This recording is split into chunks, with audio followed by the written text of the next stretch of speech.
Hello, I'm Joanne Dru, welcoming you to another of the Star and the Story series. As you know, on this program, the star has the privilege of choosing his or her story, and the one I've chosen is called Brief Affair.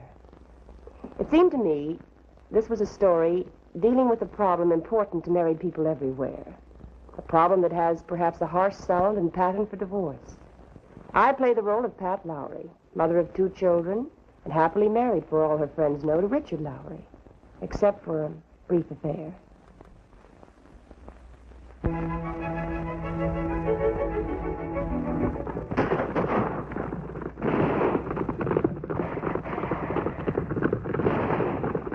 Oh, no, Mom. Oh, no. Oh, yes. Off to bed you go now, huh? What a jip. Pinky Harris gets to watch TV until 10 o'clock every night. Yes, but you're not Pinky Harris. Run along now. Mrs. Hanson has a cookie for each of you. Good. Pat, Why could you help me do up this stupid thing? I can't seem... Richard, you're not even dressed yet. do you mind if we don't go? Don't go. Well, you've known about the Martin party for weeks. It must be Corey to pick us up. Hi. Hi. You all set? Patty, new dress. You look terrific. Thanks. Just bought it. Now, what's this? The latest in men's formal attire? Maybe I better take my tie off, huh? Seems we're not joining you, Corey. Well, why? What happened? Something come up? Oh, just don't feel like it tonight, Corey. You make excuses for us. Well, but... Yeah, sure, Rich, sure. Drink for the road, Corey? May I have a rain check on that? I better be shoving off. Sure. You know, without you two, this shindig's going to be a colossal flop. Sorry, I should have phoned you before you left the house. Well, think nothing of it, fella. I'll see you at the office tomorrow morning, huh? Right. Have fun. Night. You're really not ill, are you, darling? No, I'm fine. Then what is it, dear? Has there been some trouble at the office? Corey seemed to know. Is it that Barlow account? Oh, Richie, dear, don't feel you ought to spare me. You know that no matter what's happened, I love you, and I Pat, should... will you cut it out? You're only making it more difficult for me to tell you. Sorry. And I've made up my mind to tell you. I didn't want to go to that party tonight because of someone else who's going to be there. Who? Well, I don't think you know her, Pat. Her name is Arliss. Arliss, but who... Well, she's a girl that works at the office. She's been there for over 2 years now, but I've only known her since last summer. What in the world are you saying? I'm in love with her. We're both in love. No. No, Richard, you don't really mean that. Believe me, Pat, for your sake, I wish I didn't. I won't believe it. It's some kind of a nightmare. I know. I'm sorry. It's why I've dreaded telling you. It just can't be you saying this to me. Why, the Richard I know, I tell you, like I know myself. Do we really ever know anybody? Oh, I know how you must feel, Pat, because a part of me, the part you're talking about, can hardly believe it either. How could this happen to us? I don't know. All I know is we can't go on like this. No, we can't. If you think I'm going to put up with a thing like this, you're crazy. Pat, you don't have to put up with anything. All I want is a divorce. All you want is divorce. Excuse me, Mrs. Lowry. Oh, excuse me. What is it, Mrs. Hanson? Well, I'm so sorry I interrupted. It's Cindy. She wants you to come in and say goodnight. Oh, I'll go. Never mind, I'll go. See, I didn't hurt myself. How about prayers? I said them. You can ask Mrs. Hanson. Mommy, when are we going up to Big Bear Lake again? Daddy promised to teach me to water ski. We'll see. But I want to go. Daddy promised. You love your daddy, don't you? I love Daddy and you and Kenny. Our whole family. All together. That's nice, dear. Go to sleep now. Mommy, Pinky Harris says he has 2 daddies and 2 mommies. Is that possible? I suppose it is. For some people. Don't you worry about things like that, dear. Good night, Mommy.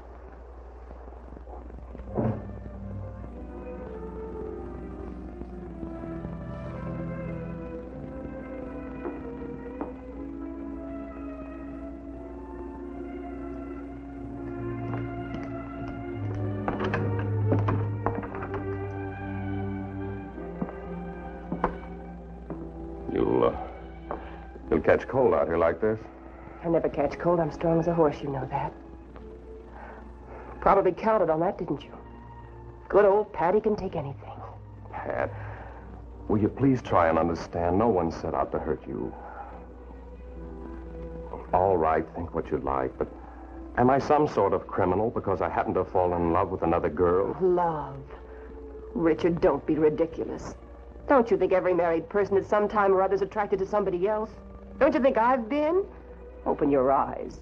Corey's a lot of manner. Haven't you noticed the women flocking around him? Pat. Is it so ridiculous? I were a fool if I let myself think about it. All right, Arliss and I shouldn't have let anything begin, but we did. And now we can't stop it. Are we supposed to wreck 3 lives when 2 of us can be happy? I'm sorry that you have to be the one to suffer, but... Well, Pat, if it's the children you're thinking of... Are you thinking about them? Of course I am. They mean the world to me. But if you think I'd ever attempt to take them from you... You'd let me have them, would you? Don't say it like that. I'm only thinking of what's fairest for you, for them. Well, you don't have to think about it anymore, Richard. I'll tell you what's fair. You were right when you said 3 people shouldn't suffer when it could be arranged that only one did. Only you don't have the right one in mind. I haven't been a good wife, apparently, but I've tried. And no matter where else I've failed, I've loved you, and you've known that. Pat, I admit it's my fault, but that doesn't change anything. All right. Well, there aren't just 3 people involved here. There are 5. So if you and your girl are to blame... I've said as much. Well, that's very simple. Not the innocent ones. Your family. But you and your girl will have to do the suffering. What do you mean? I mean, Richard, that I'm not going to give you a divorce.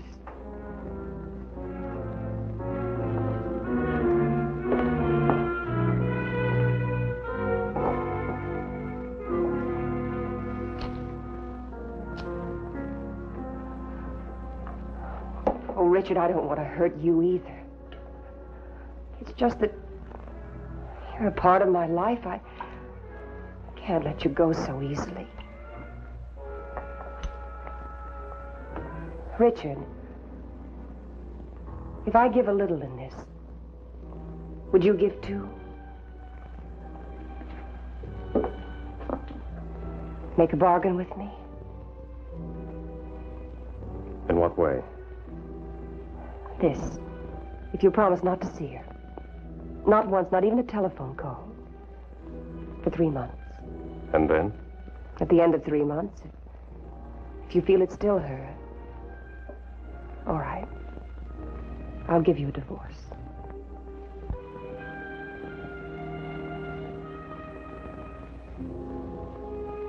It's a bargain, Pat. Oh, Richard, once you fell in love with me without even trying. If you just try a little this time. Because you see, I love you enough for both of us. I said it's a bargain, Pat.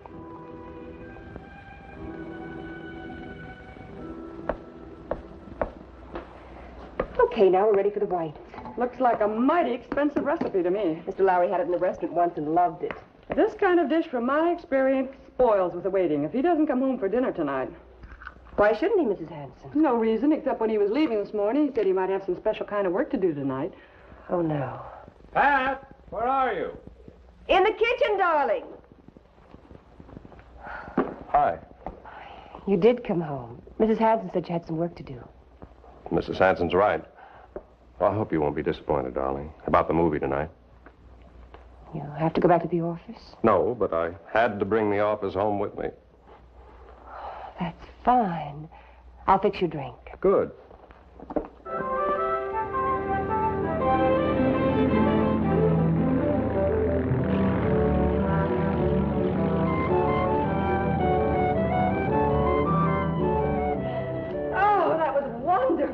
thought she was great, wasn't she, Corey? Like a flying fish. That last time around, you looked just like a pro. Don't kid me. But I am improving. Oh, Richard, we are happy, aren't we? Well, I thought we weren't going to talk about it. Yet.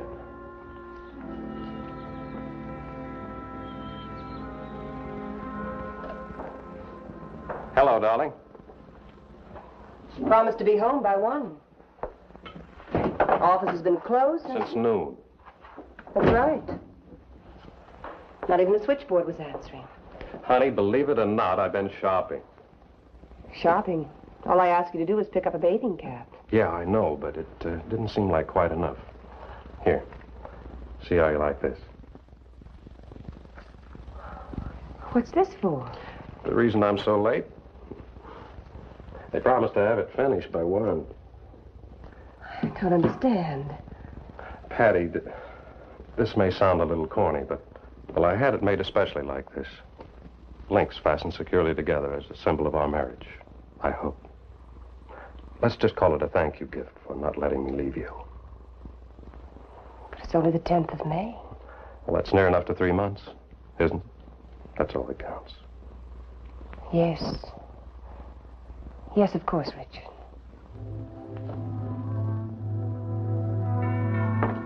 Never mind, Mrs. Hanson, I'll get it. Yes? Mrs. Lowry? Yes. Excuse me. My name is Alice Matthews. Is Mr. Lowry in? No, I'm sorry. He just left for a meeting. Mr. Kendall wanted someone in the office to take these papers over to him. But if you'll tell me where the meeting is... Oh, that's all right. I can take them, thank you. That is, if he needs the papers for the meeting, does he? No. No, I don't think so. Thank you. Thank you very much.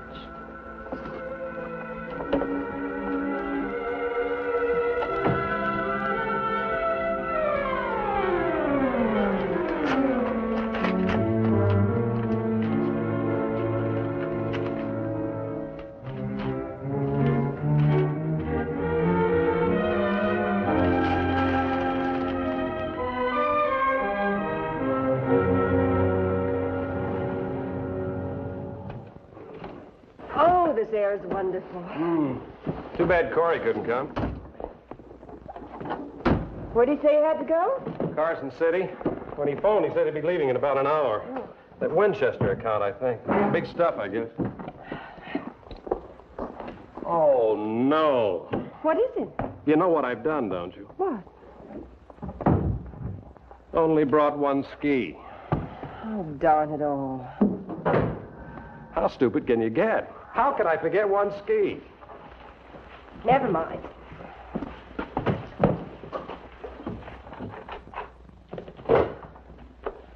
Maybe we can do some fishing if we can find some tackle. You know, we came up here just to water ski. It's all you talked about all the way up. Oh, well, next time. Next time, nothing. Look, I tell you what you do. You straighten everything up, unpack, and I'll be back before you know it. Back? Where are you going? Now, don't argue. I'm going back to the other ski. Well, you do nothing of the kind. It's over 100 miles. Well, you do it in 3 hours. Nothing to it. Well, I wouldn't think of letting you. You've nothing to say about it. Tell you what you do. Have a pot of coffee waiting for me when I get back. Nonsense. If you insist on going, I'll go with you. Are you kidding? You know how you hate long drives. You couldn't wait to get out of the car just now. Don't forget the coffee. Richard, why are you so anxious to... What'd you say, darling? Nothing, dear. Drive carefully. Oh, sure.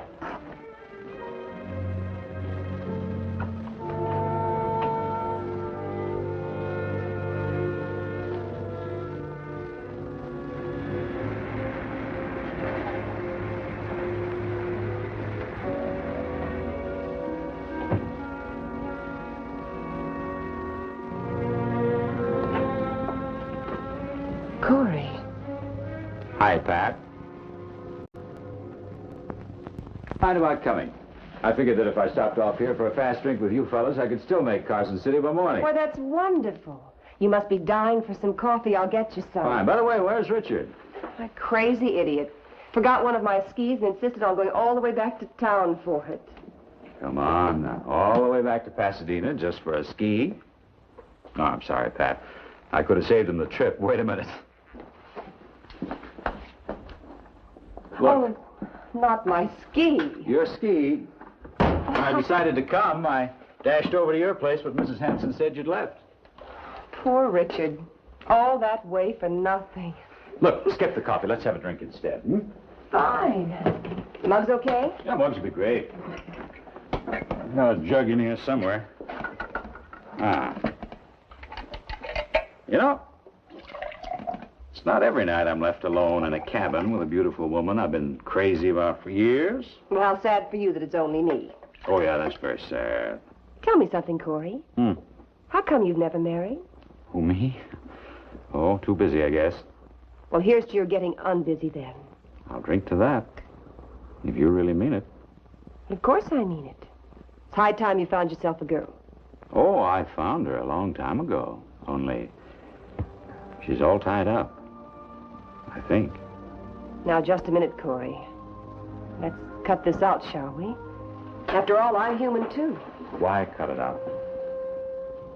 I'm sorry if you feel I'm out of line, Pat, but I think I ought to tell you that I know about you and Richard.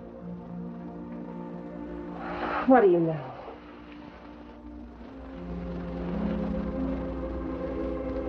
Richard told you. You didn't have to tell me anything. Everyone at the office, including the elevator boy, knows about it. You mean still? I'm not saying anything about now, but it's obvious you and Richard have come to some kind of an understanding. We have. I'm sorry, Pat. I never meant to upset you. If you and I could ever stop joking for 5 minutes, I'd tell you that the last thing I'd ever want to do is hurt you.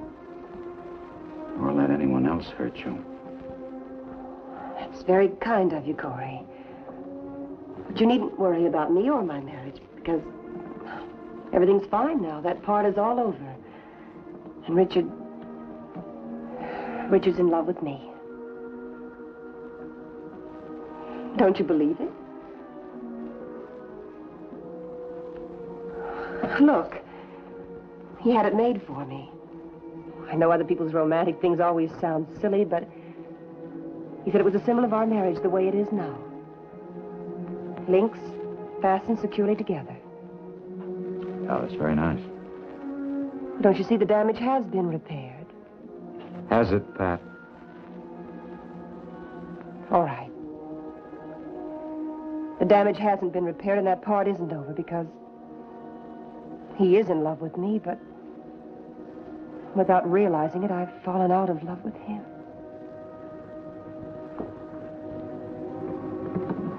I've got to get out of here. I'm coming with you.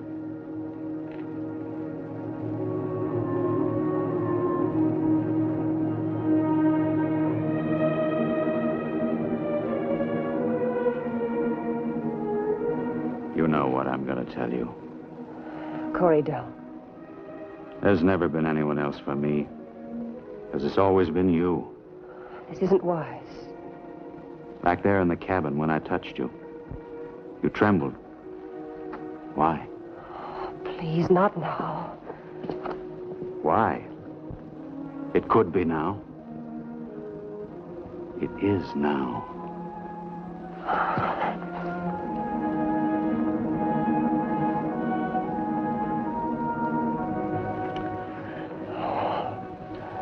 Seems I've wanted you all my life. It's funny, isn't it? 3 months ago, I begged my husband not to leave me. Made him try and love me. A husband you don't love anymore, Pat. Don't be a fool. What more can you owe him? What are you trying to do? Live with the memory of a love that's dead? Don't you see? Once a thing like this begins, it won't stop. It's get to be like Richard and Arliss. Before we knew it, we'd be the ones wanting a divorce. All right, then. Why shouldn't we? Because no matter what happened before, it's not then, it's now. Richard doesn't deserve it. He's changed.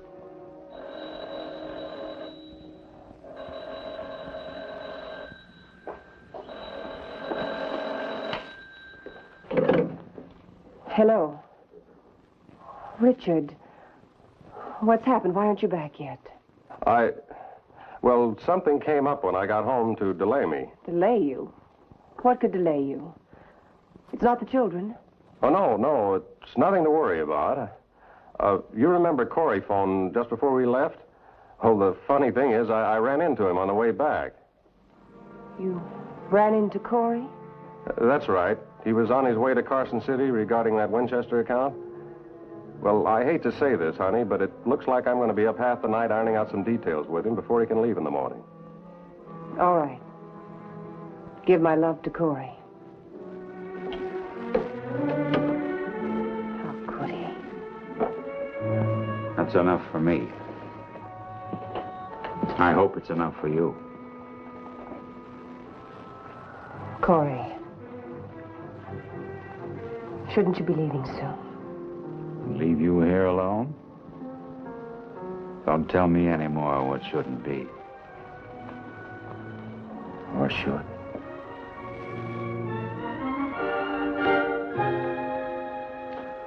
Now, don't fret, Mrs. Hanson. There's every reason to believe it's nothing serious. Just a slight concussion. She'll be out of it in a few minutes. Thank goodness Mr. Lowry came back when he did. It was right after she fell, and I just got through phoning you when in he walked. I was so relieved to see him. Did you tell Mrs. Lowry? No, I couldn't tell her on the phone. It's the first thing she thought of. Something wrong with the children. I didn't want to leave her there to worry when there was no way to bring her back. As a matter of fact, I had to make up some excuse. But Mr. Corey, he could have brought her back. He's in Carson City.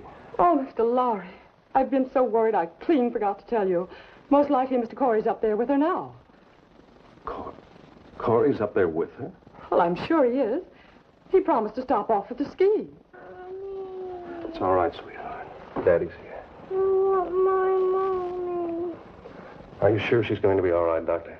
She's coming out of it much faster than I thought she would. She's going to be fine. Where's Mommy? Daddy's going to bring her back right now. I'll phone her and tell her I'm on my way.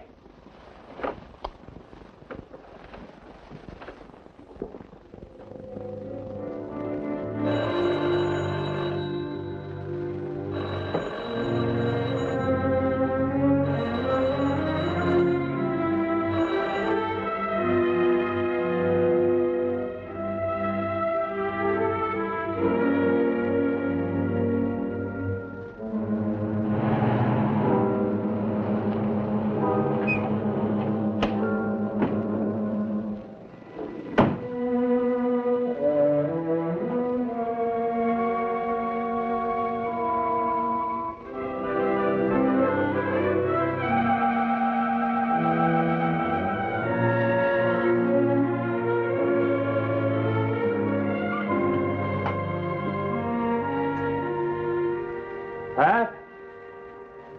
Pat?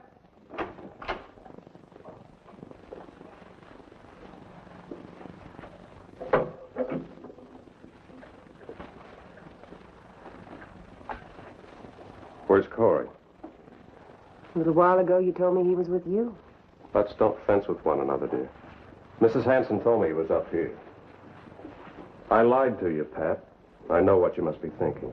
It doesn't matter. It's easier to forgive the second time. But there's nothing to forgive. I lied about Corey being with me because I had to. It was Cindy. She gave me a bad scare. Cindy, what happened? Well, she's all right, darling. She's all right. It turned out to be just a bump on the head. How did you call the doctor? Of course, dear. He said there was nothing to worry about. She was perfectly all right by the time I left.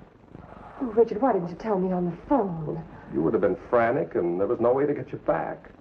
Are you sure she's all right? Of course, dear. We better get started right away. Wait a minute, Pat. The way things turned out, Corey could have driven you back. I sent Corey away. Richard, I learned something tonight. Something about you and Arliss and about myself. You don't have to spell it out, Pat. Sometimes it's good to spell out a lesson. Then you never forget it. I learned how easy it is for these things to happen when you let yourself get too close to them. I also learned how much I meant the things I said to you 3 months ago. If it's still up to me, I'm going to try to make this marriage work. It's up to both of us, Pat. And believe me, it will work. I believe it will.